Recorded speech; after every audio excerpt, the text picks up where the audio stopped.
Hi, everybody.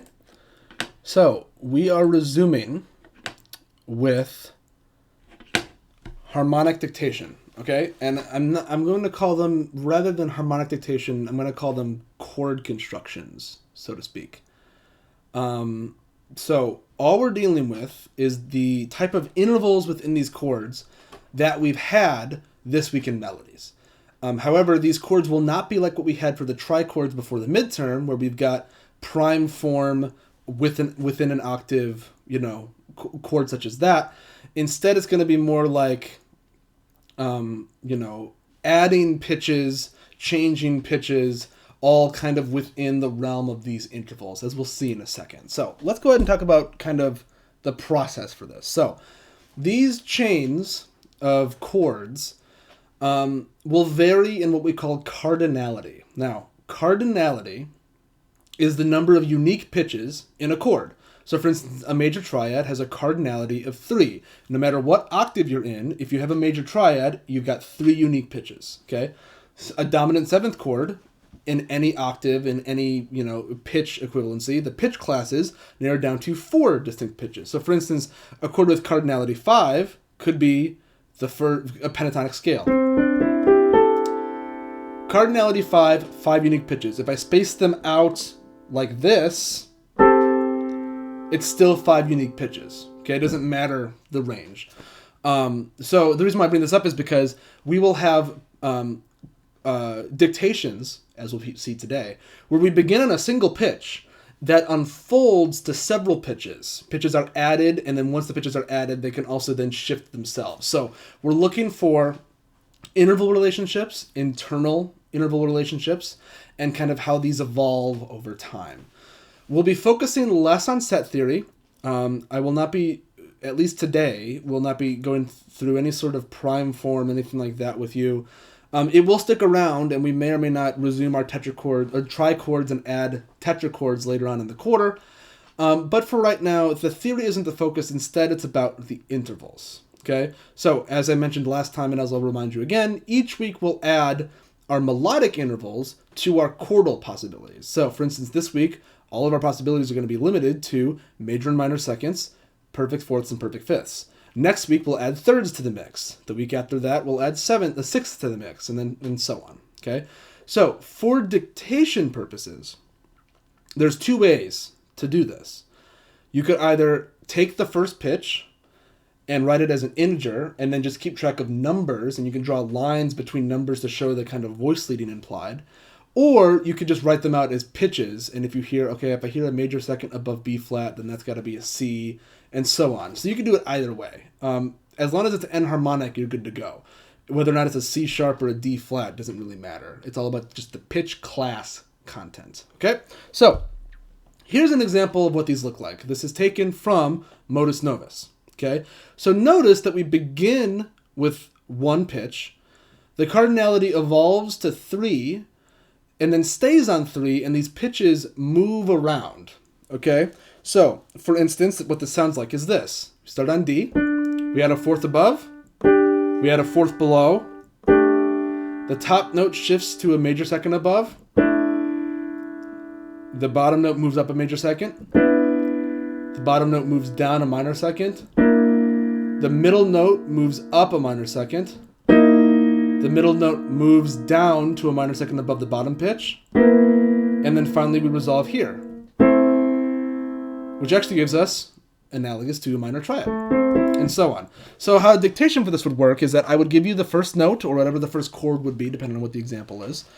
And you would be responsible for telling me what is added or what changes chord by chord. Now, 9 is long. I will not be giving you 9 long. The longest one we have today is 7, and the second one is 5. So these aren't going to be particularly long. And there's not as much to keep track of in terms of things like voice leading possibilities and stuff like that as you would get in tonal music. In this case, it's entirely about pitch and intervallic content, right? So I'm going to play this again for you so you can hear it again.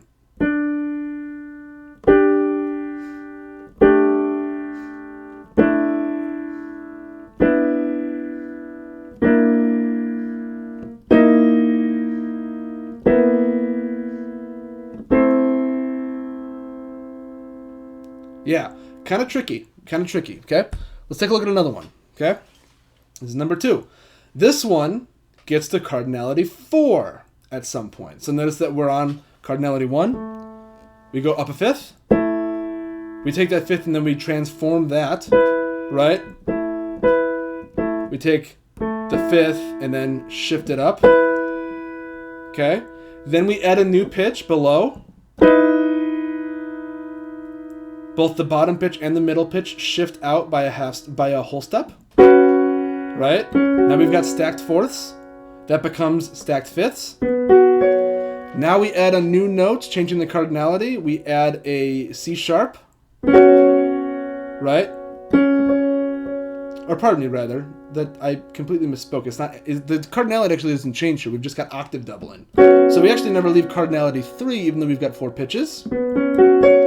So we've got stacked 5ths, and then that becomes stacked 5ths once more as our top shifts up and our bottom shifts down. Okay? And in this case, we actually go from a 5ths effect to a 4ths.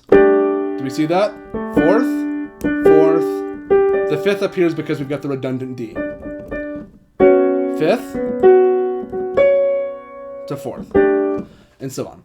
Again, this may seem like a lot to keep track of, but with several listens, what you want to do is you want to kind of focus on a couple things. Do you hear a new pitch? Like, is the cardinality changed? You want to hear what pitches stay the same. You want to hear what pitches change.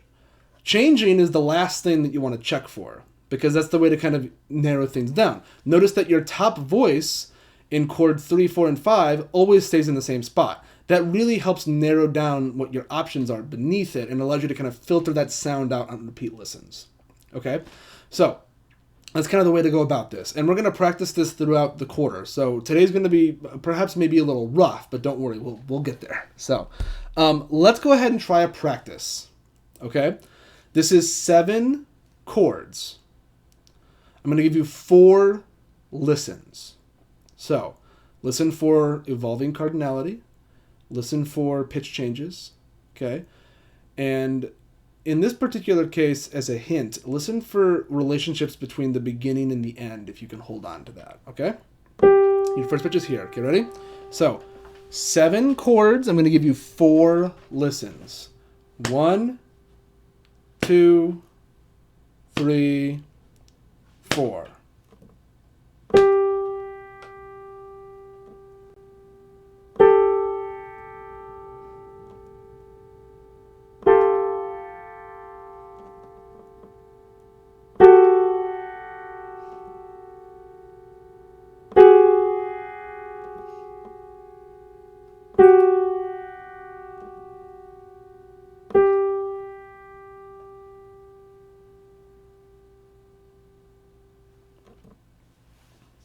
Okay, take 15 seconds.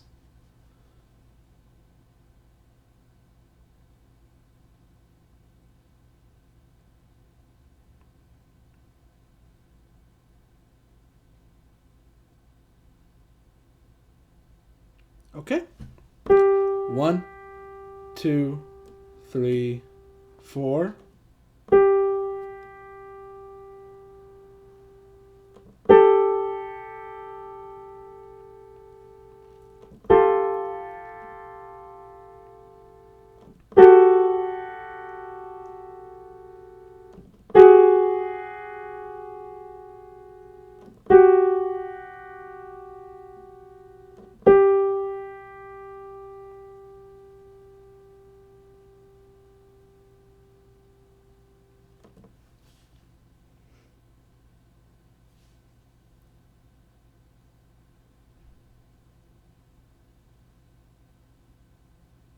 Okay, listen 3. 1, 2, ready, go.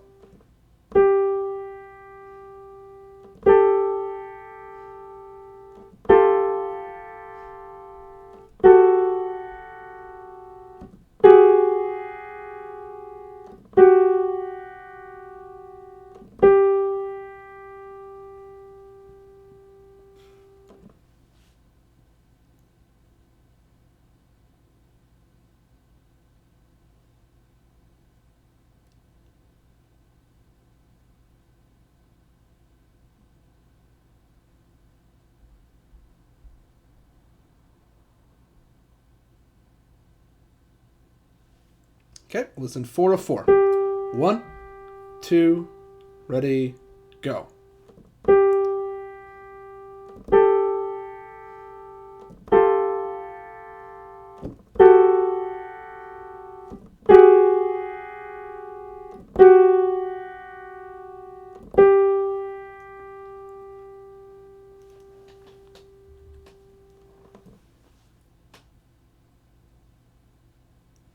Okay, so let's go ahead and talk about this one. Okay, now this one is a mixed bag, I think. Intervallically, as you may have noticed, it's quite limited, and the fact that it kind of thins out at the end is an asset, right? But the tricky part is because the intervals that it is based on is so close, the amount of nuance you need to figure out what's happening and what voices are changing where might be a little tricky. Okay, so let's take a look at this. We start and end on G. On 7, right? This is really interesting. We start up a second, down a second. Then the bottom second ascends. Then the top second descends. The top second descends further and collapses into the G again. You're left with just a cardinality 2 of 6 and 7, and then the 6 goes up, and you end where you began again. Right? So, useful and relatively straightforward because of the fact that it's got really relatively simple interval content, and it does end where it begins, which is quite refreshing. Tricky though, because these clusters are all pretty similar. Okay, it's a pretty subtle change. So hopefully you got all or most of that. And again, there's more practice in your book, and I'd be happy to do extra practice with you. So let's do one more of these. This next one is only 6 chords, okay? I'm also giving you 4 listens for this one. 6 chords, 4 listens. This one starts on 11, on B, okay? Or if you want to call it T, what have you, okay? As a hint, this one will not end where we began. This one will not be as nice as the last one, and you can expect different interval content. So, this is listen 1 of 4. 1, 2, 3, 4.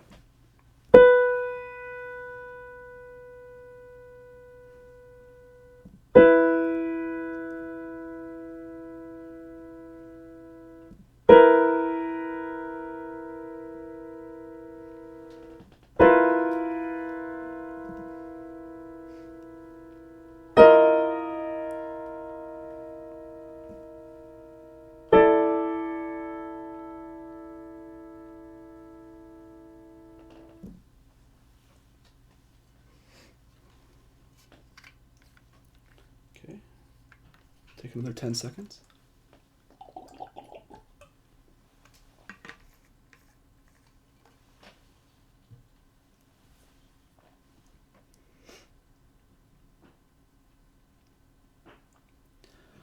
Okay, listen to 1, 2, 3, 4.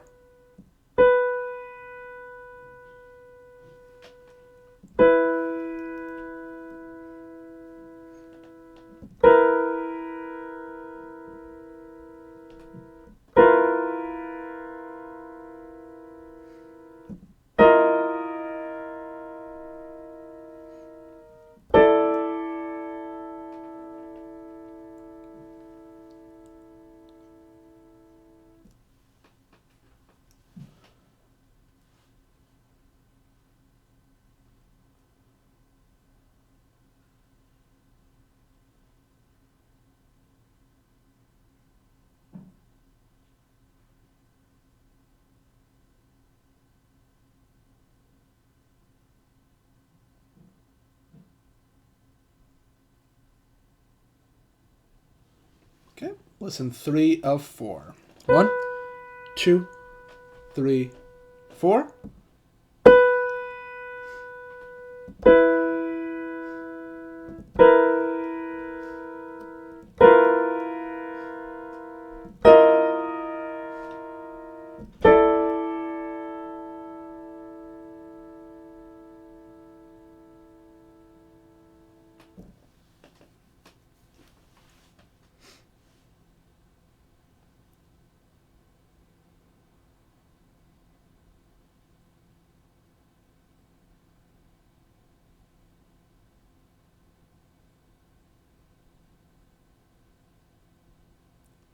Okay.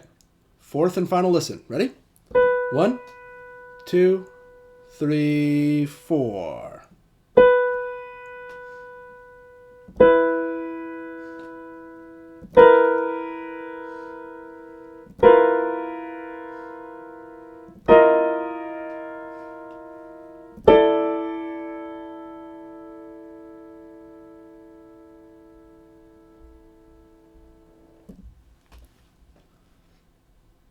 Okay, let's talk about this one. So, intervallically, far more varied than the previous one. At one point, our cardinality gets a bit complicated, but the wider spread hopefully makes things a little bit easier to parse out. Also, a lot of our pitches stay the same from one bar to another, so that's also helpful. Okay, so let's take a look at this. Starts off by unfolding downwards into a fifth, right? That E actually stays the bottom pitch for the rest of it, right? So we have first pitch and then a fifth. The top note gets embellished with a half step. The bottom note gets embellished with a half step.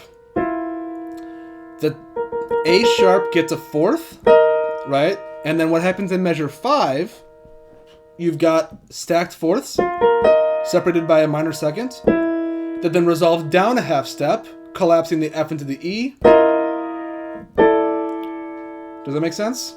So hopefully we were able to hear that half step motion in the top.